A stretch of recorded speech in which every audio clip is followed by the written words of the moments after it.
Hey you guys, I'm out here at Buffalo Creek Elementary and I want to share the planting technique, the what I call the life well with you, because I think it's a really appropriate permaculture practice for Houston.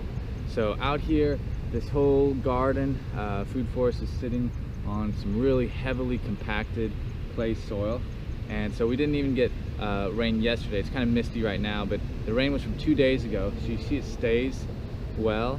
And here's the mound.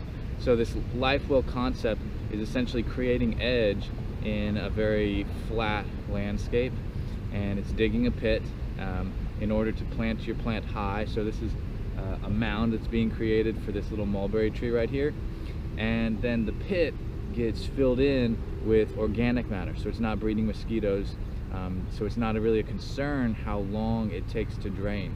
Now here, it's definitely going to drain in under a week. It's not that crazy poor drainage from what I've seen, but this water right here in the summertime in a drought, when we get a long time between dry spells, this is going to be more moist, especially you can imagine when it's full of wood chips and biology and life. And so this is my practice that kind of just made sense, came into being.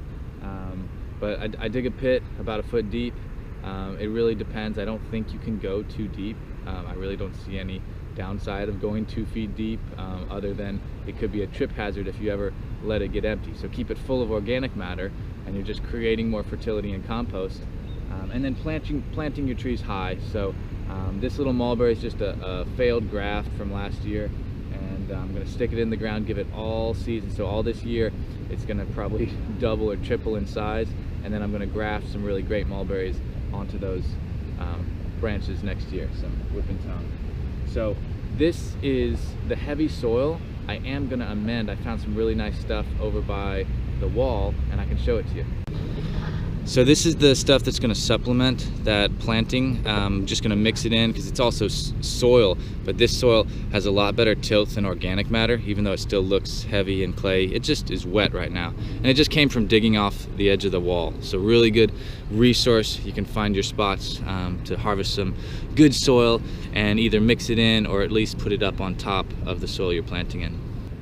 So right here beside me is a life well. This is, you can't even see it, it's in the landscape, but right here is a pit that is holding water much more, like that other one is doing, so that it will stay moist here longer, and it's feeding this loquat tree. And all of the trees out here, they don't get any care other than when I'm here with school garden classes, and this tree was planted over 3 years ago, and then I had to leave the space. So talk about sustainability. This tree was on its own for the last few years, and it's done fine, in full sun, hot sun through our dry spells, because of this organic matter and the moisture that's kept near your tree from a life well. So when you plant a tree, dig a pit nearby. Don't put it too close to the trunk.